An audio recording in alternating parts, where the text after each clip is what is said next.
Yeah, so today we are going to talk about another interesting topic, which is your software reliability measurement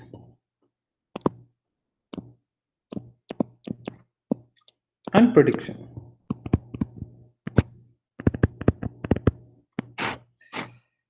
Right, so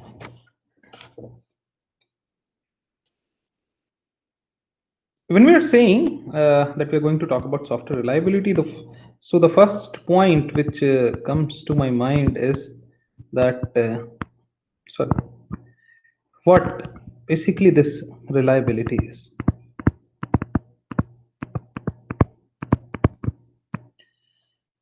Right, what basically this reliability is.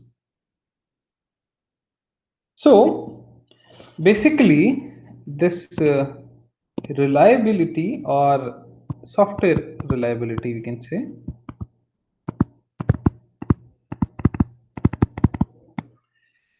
is actually the probability that a software system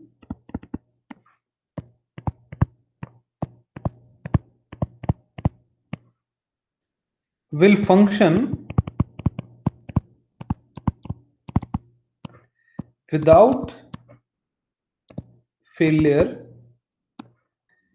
and obviously this software will function under a given environment and during a specified period of time.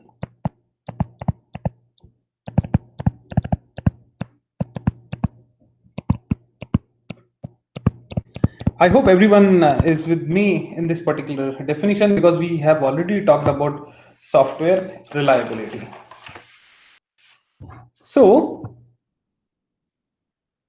if we carefully see this definition, we are talking about probability. We are saying something which should run without failure and during a specified period of time. Right. So, the first thing which we say is that we are talking about probability.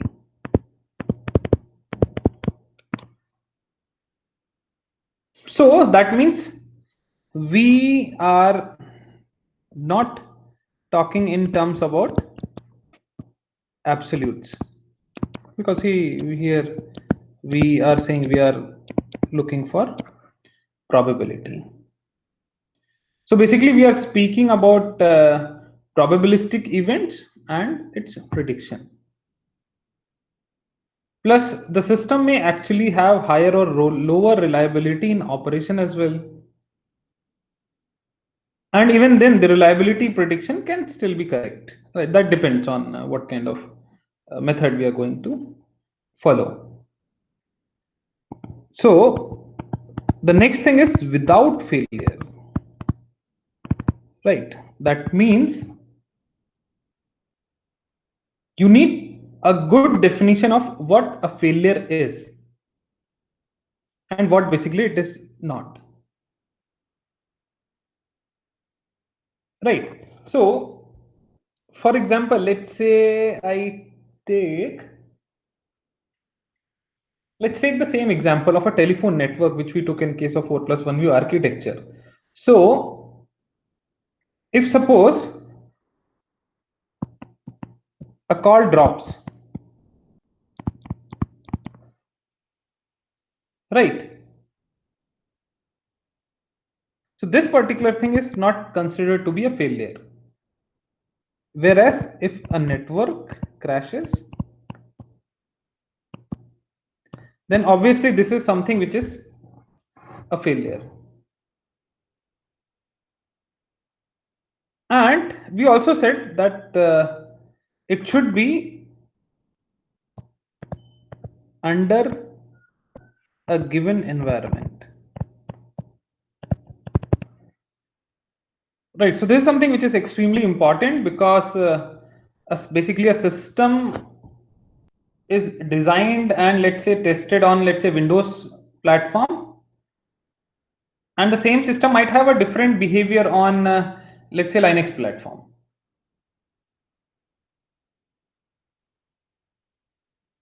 Right. So whenever we are talking about probability of failure, so the environment is something which is crucial.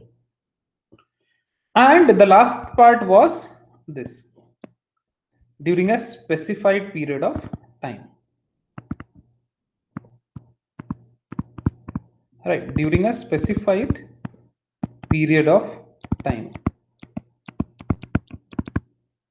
So in this, the requirement for, let's say, a highly critical piece of software will be like it should be available for 99.99% of time.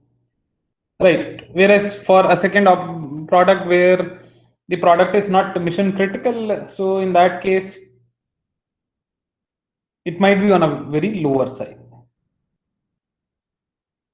So since we are talking about failures, we are talking about your reliability. So obviously we are going to focus on something which is your fault and obviously a failure as well.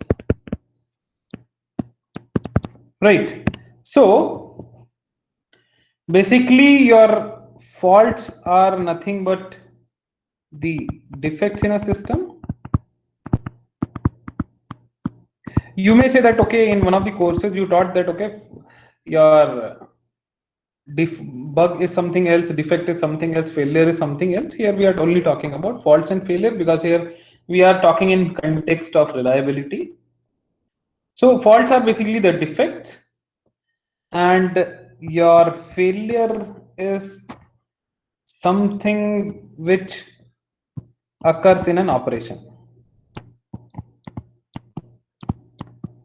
So during an operation, just because of some defect, it results into failures. Right. So what we have is your defect matrix.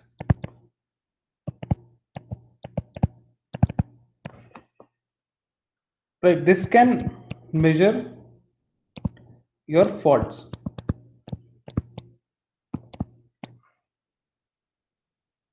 And your reliability metric, sorry,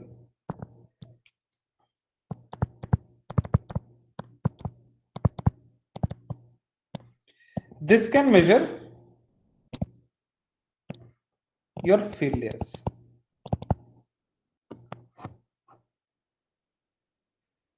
Right. So if suppose the faulty code is there and it has not been executed in an operation, then we may come across a situation where we get an impression that my system is not going to fail. Right. So in that case, your MTBF, which is okay. By the way, what is MTBF? What is MTBF? This we have already discussed. Meantime before or between, meantime between failure. So meantime between failure. So in that case, my meantime failure will move towards infinity. That means the availability factor of my product is 100%. Right. And if suppose there is only one fault in an entire system and it is executed in the boot sequence of a system, then my system is going to fail every time. So in that context, what will happen is your mean time between failure approaches 0. Right. That means in the very beginning, I observed a failure. So my availability, this would be 0%. Right. I hope you're getting this part. Yes or no?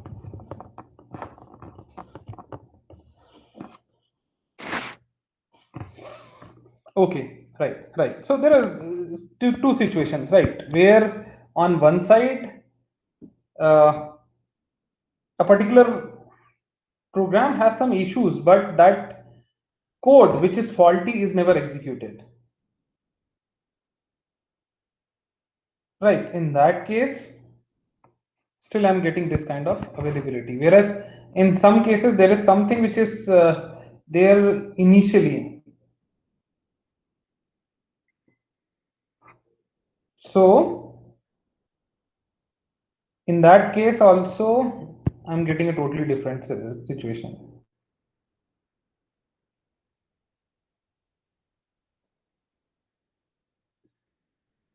Now, let's talk about, the severity of failures.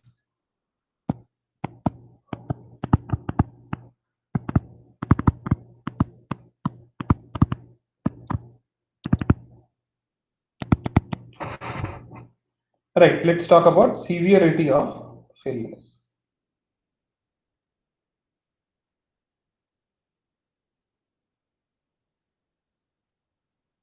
Now, basically, all failures are not exactly the same. So some can be, a minor pain for us, whereas other can be, a devastating thing for us.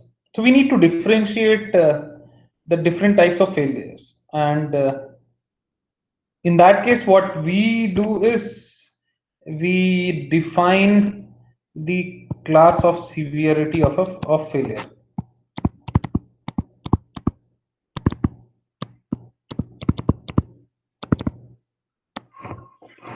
And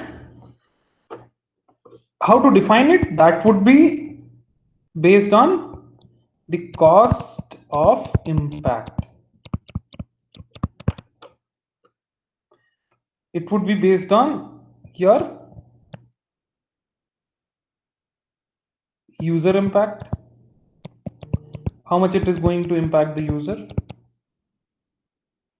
and whatnot. Right? You can add several things to this list.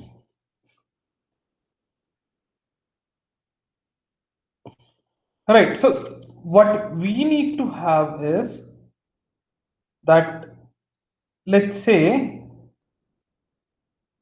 I have, let's say that, let's take the same example of a telephone network, right? The one which we took previously. So I have a telephone network and I have, let's say, a retailer for it. And I have a bank which has ATM facilities. So all of these systems will have significantly different failure severity classes. For example, let's say on one side, what I have is I have a telephone network.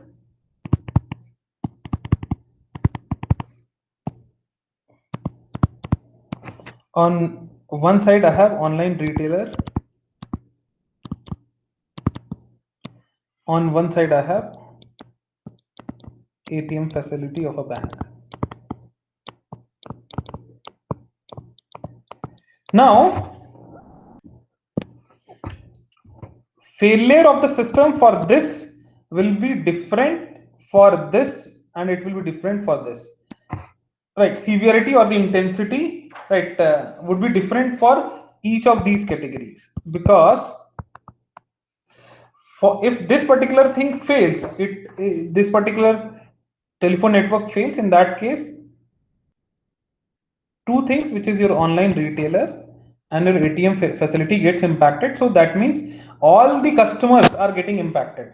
Whereas in case of online retailer, right, the online orders are going to be get impacted, whereas rest of the things will work smoothly. For a bank, ATM facilities will get impacted. Rest of the things will comparatively work smoothly till the time if the other facilities are working on a separate standalone systems or on intranet.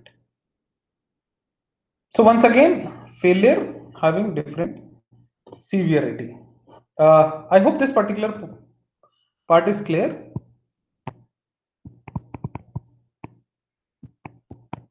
Yes or no? I hope you are with me. Yeah. So next part is your failure intensity. Right. So in this case, what we have is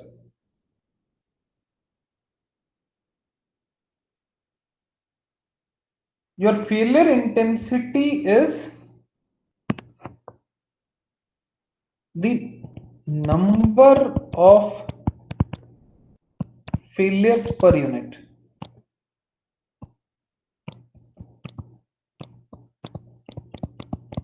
Okay, yeah, Sanyam has a question. How to decide severity? Right. So what we said was that we can have the class of severity failure. It can be, simply it can be low, moderate, or high. Three classes. Additionally, I can have very low, low, moderate, high, very high. In that case, I'm adding two. So that depends on how you are going to classify. Right, that depends on how you're going to classify. Now, coming back to this, by the way, I hope Sanyam, I'm able to clarify your doubt.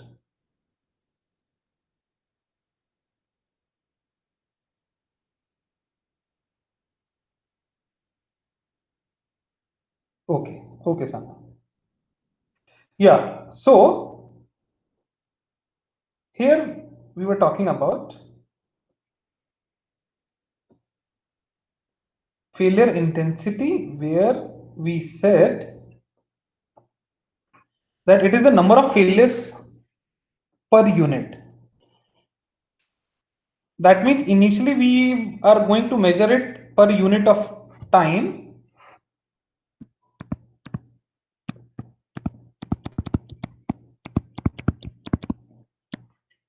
and where time is your general clock time. And later on, when this software reliability became much more popular, so people realized that failure intensity typically makes the most sense to the user when the unit is whatever the natural unit for that system is. For example, let's say if I'm talking about an airline and it has, let's say, airplanes, so the failure will be based on the number of crashes, right? And if suppose for telephone networks, it would be failure would be based on number of calls failed in a city, or it can be, let's say, number of calls failed per million of the users. So it depends, right? So it will not only be in terms of time. It depends on uh, the natural unit for a system. So this thing which you need to keep in mind is that the intensity can be for a natural unit for a system.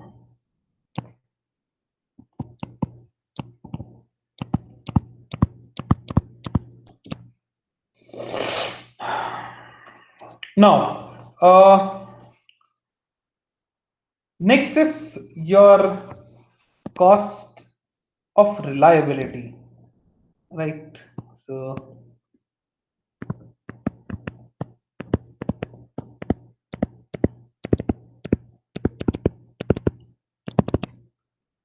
before explaining this, let me give you two more points. One is basically your MTTF, which is okay. I have already discussed. I can recall this. MTTF stands for mean time to failure, and your MTTR, this stands for your mean time to repair. I hope you are able to recall. In in previous sessions we had a discussion on both these terms as well. Now, so let's come back to this cost of reliability. So reliability is something which is a quality of the application. Application here means a software system, right? So this is something which is not available free of cost.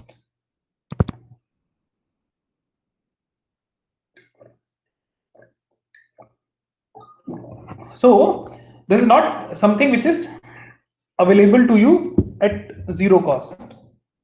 It's a quality and additional feature. So it's you have to pay, and there will be a cost associated with the reliability. And in fact, each percentage of improvement is something which is a costly affair. And the exact relationship between the cost and the reliability is, not clearly defined. The only thing which we can say is cost increases as the reliability requirement increases.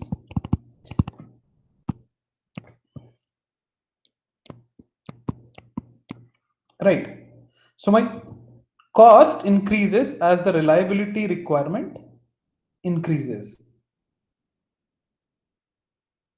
And this is due in part to the difficulty of isolating the variables of cost and reliability.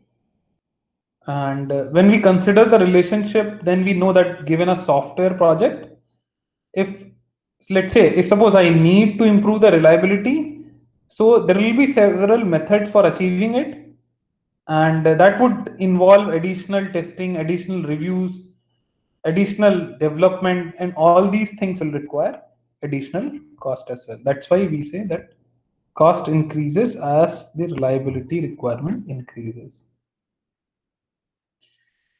So there are a few models that deal with cost of reliability. One is like your COCOMO. How many of you are aware about this COCOMO?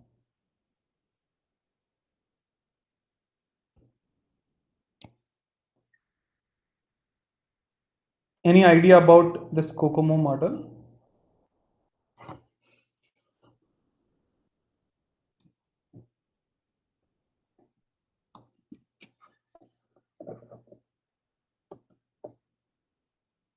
I hope you people are here only. Okay. So some of you have some idea about COCOMO, I guess. Yeah. So COCOMO basically stands for your constructive cost model. So this is something which is a cost estimation model, right? Once again, given by the same Barry Boehm. So the same one who gave several things. Okay. So you have already done in software engineering, right? So then I guess you are aware about this term as well.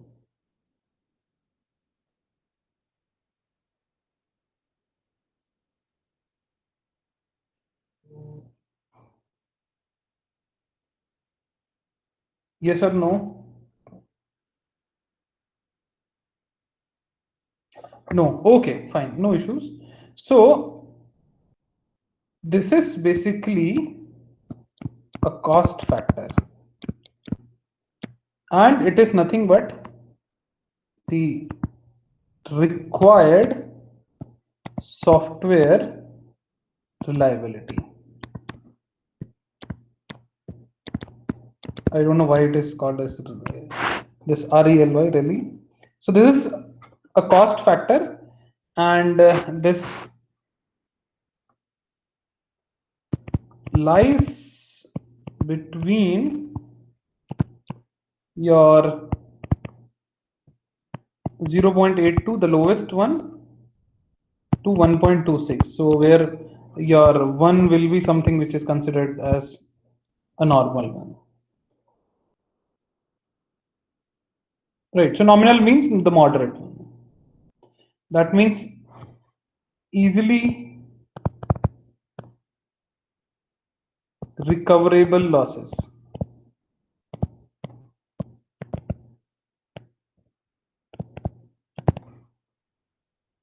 That is, if a project results into some losses, I can recover that.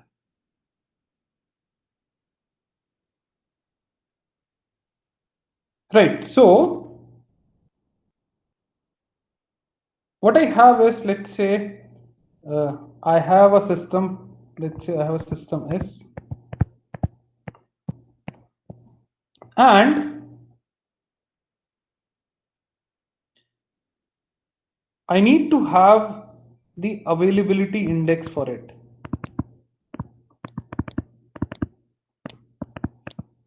And let's say this availability index is A.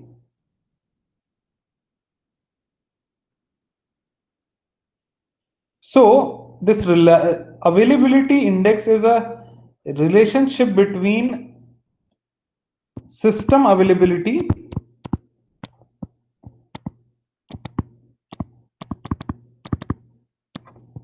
and the cost.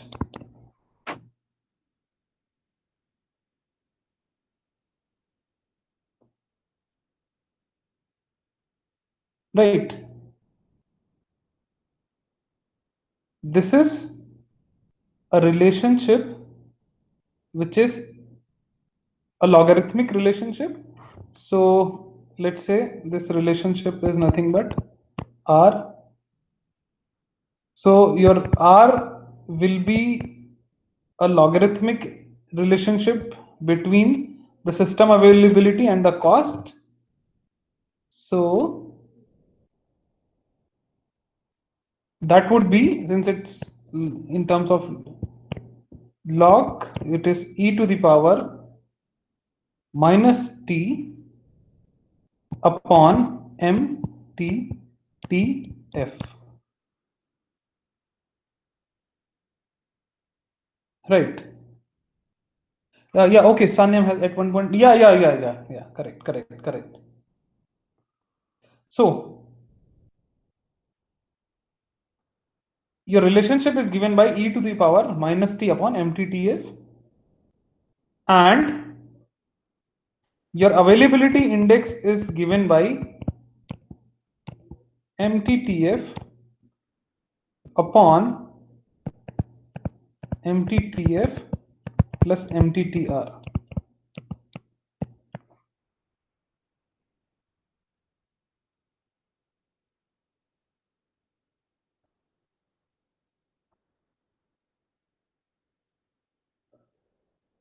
So what we get is, once again, your R will be e to the power a minus 1 upon a into mttr into t. Right, this we have received from this. Right, once again, where uh, A is availability and MTTR is the same one, which is mean time to repair.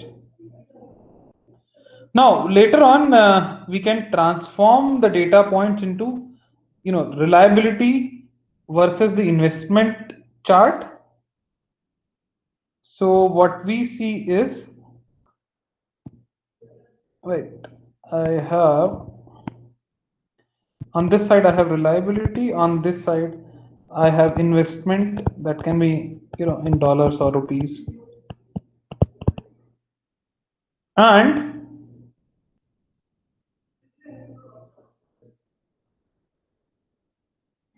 based on this,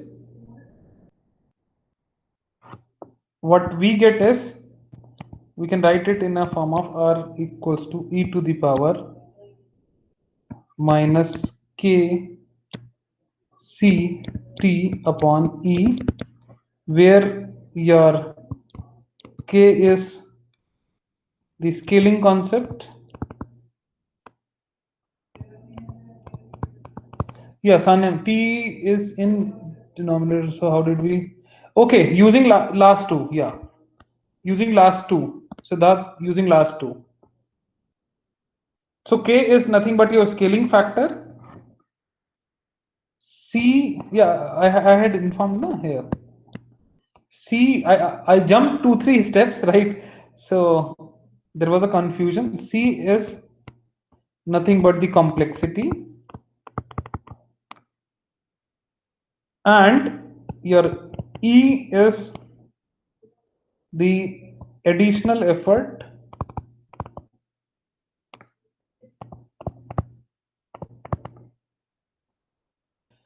to improve reliability.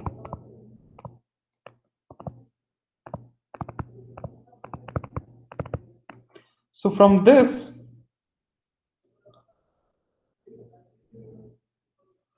what we are getting is E, which is additional effort, that is nothing but minus k c t upon log r. For this, we get a graph of something like this. Right. So here what we are saying is that we are talking about your cost of reliability, and in case of a logarithmic relationship between cost and the software reliability, we can say that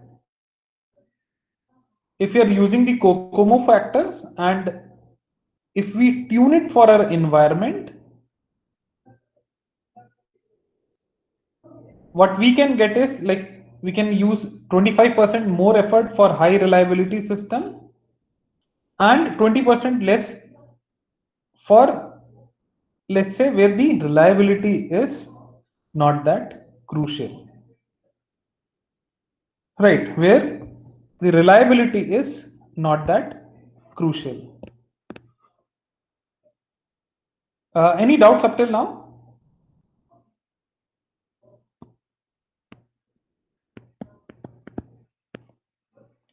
Any doubts? I hope you guys are with me. Okay.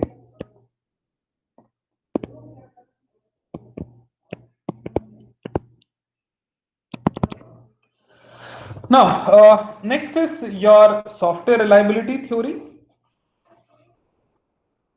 So here what we have is like the basis, or you can say the basic objective in reliability is to predict when a system will fail, because then only I'll get to know that okay, there is some issue with the reliability part.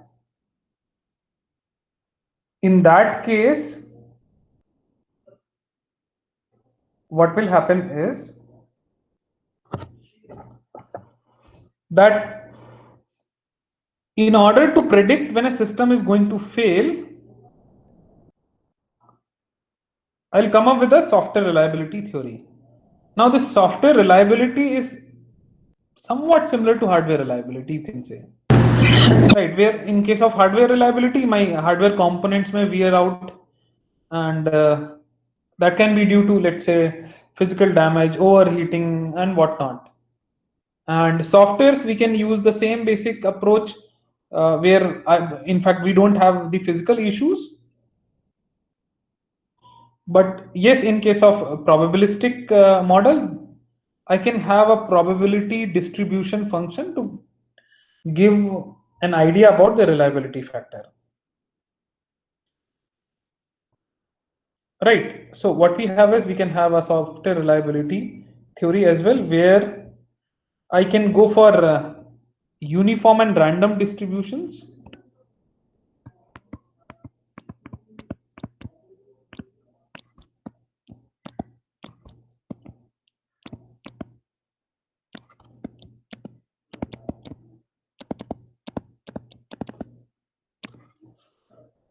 Right. So in that case, what we can do is that I can use a random distribution.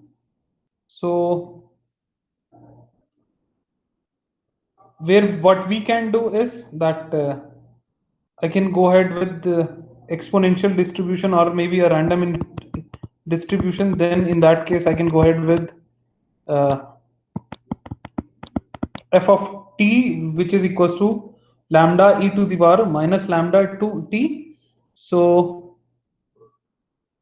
where my lambda is nothing but the instantaneous failure rate,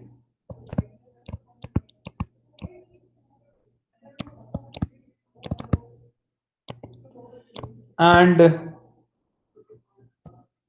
t is the period of time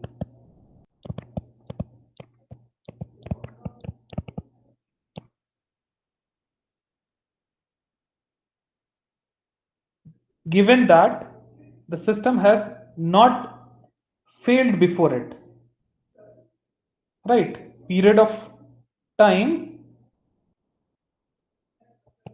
the system has not failed before it. That means if the system was up and running for 12 hours, that would be T. And your instantaneous failure rate is also called as your hazard rate.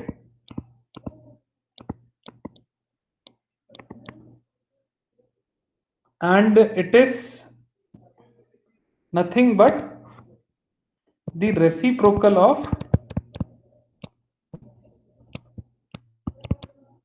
MTTF.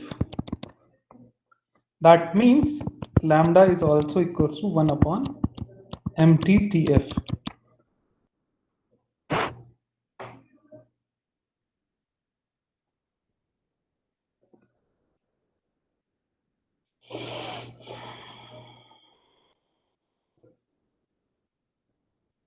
So what we have is, let's say if I have some failure data and I have some failure data with, let's say, n different failure points,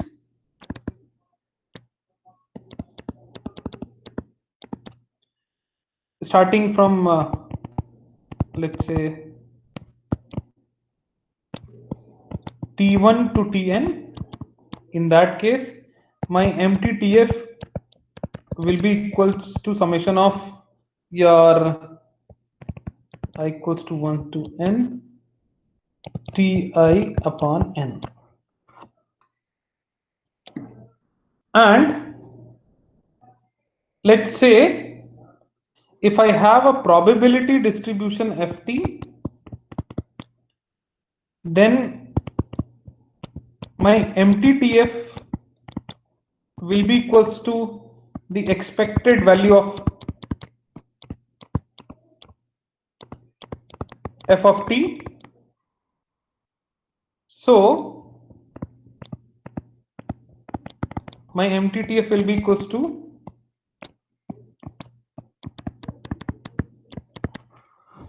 from 0 to infinity t of ft dt. And for exponential distribution, right, for exponential distribution,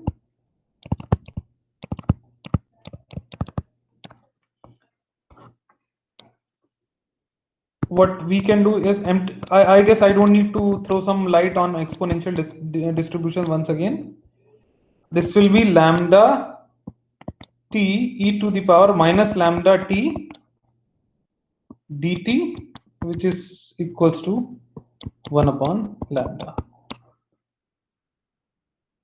Right. So I hope you might have got some idea of using these two, right? And my random distribution will be, let's say if I have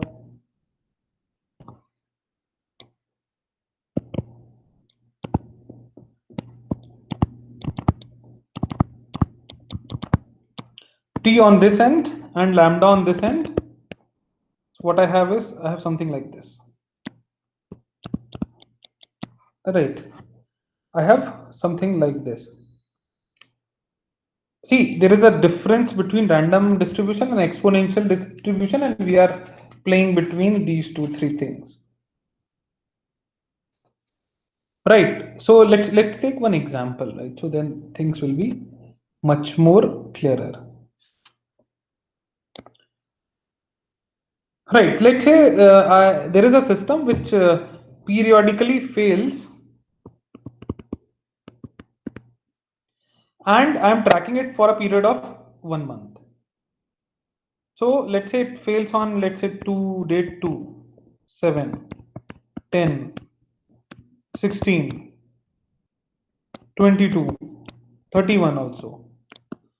Now, for calculating the MTTF, I need to look for the intervals between the failures. So let's say if I'm starting on day 1, so intervals are like on second day I observed a failure, so I'm left with 1. Then on 7th, I'm left with 5. Then on 10, I'm left with 3. Then on 16, I'm left with 6. Then I'm left with, let's say, afterwards what I have is, I have 22. So I'm left with, sorry, 16, 6. I'm left with 22 and 9. Right. Wait, I have left 1. 1. Then I'm left with 5, 3, 6, 4 is also there in between. Sorry, 4 and 9. So my MTTF will be equals to 1 plus 5 plus 3 plus 6 plus 4 plus 9 by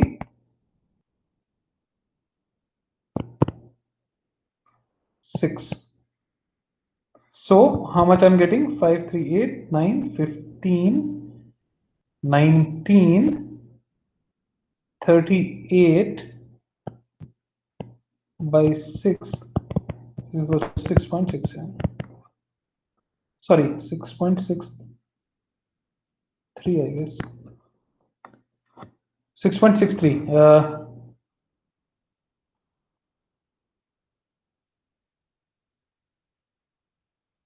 Yeah, okay. So Siddharth, 6 after 6?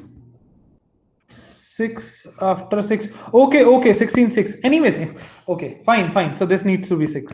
Anyways, just to give you an idea, I hope you might have got the idea. Some minor typographical errors. Now, the second thing is, let's say the system periodically fails. Now you need to track the length of time it takes to fail. And in that case, what I have is, I'll go for f of 1. I'll go for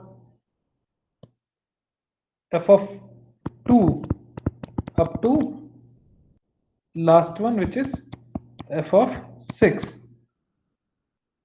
Then I'll identify the same. Now, for exponential distribution, let's say if MTTF falls between this, I can easily calculate lambdas and other stuff.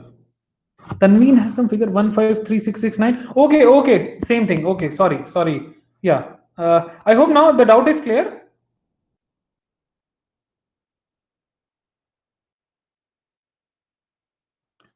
Okay, fine.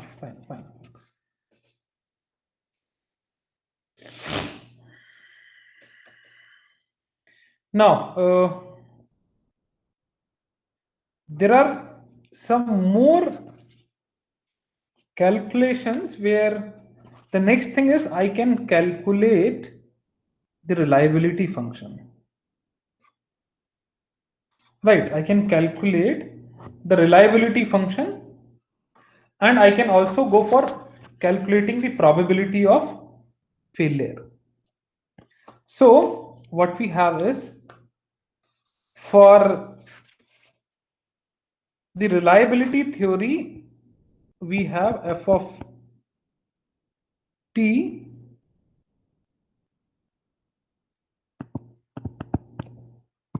which is your probability distribution function of failures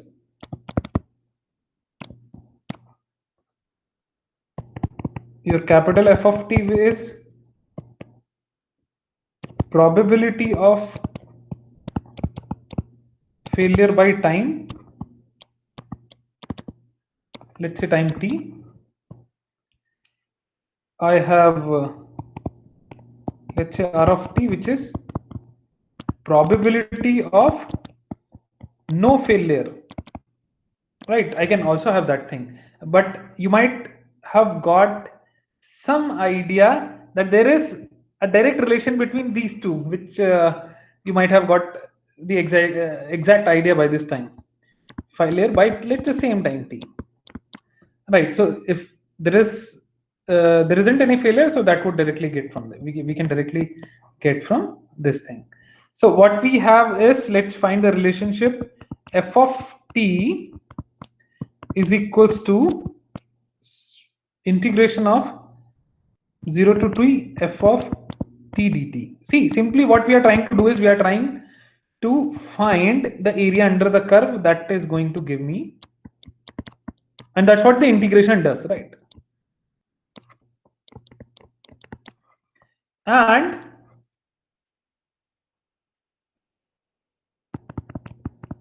we also have, previously it was for continuous, now I am talking about discrete, right? Because there will be, see, in case of continuous there will be a curve, right?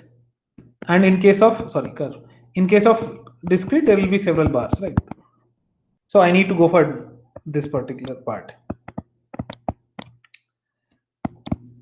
for discrete. And now R of t everyone knows now, which is 1 minus f of t. Simply because, see, if you carefully see these 2 points, one is probability of failure by time, probability of no failure by time. So obviously, if we get the value of one, the other one will be something like this. By the way, any doubts up till now? Any doubts up till now?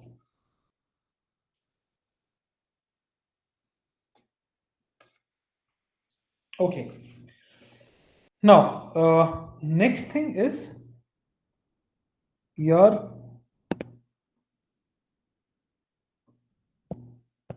reliability models.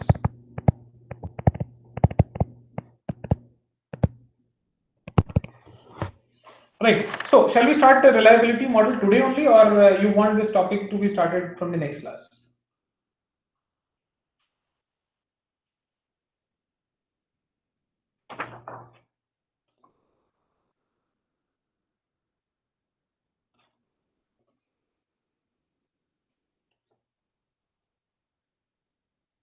This no no is for no is for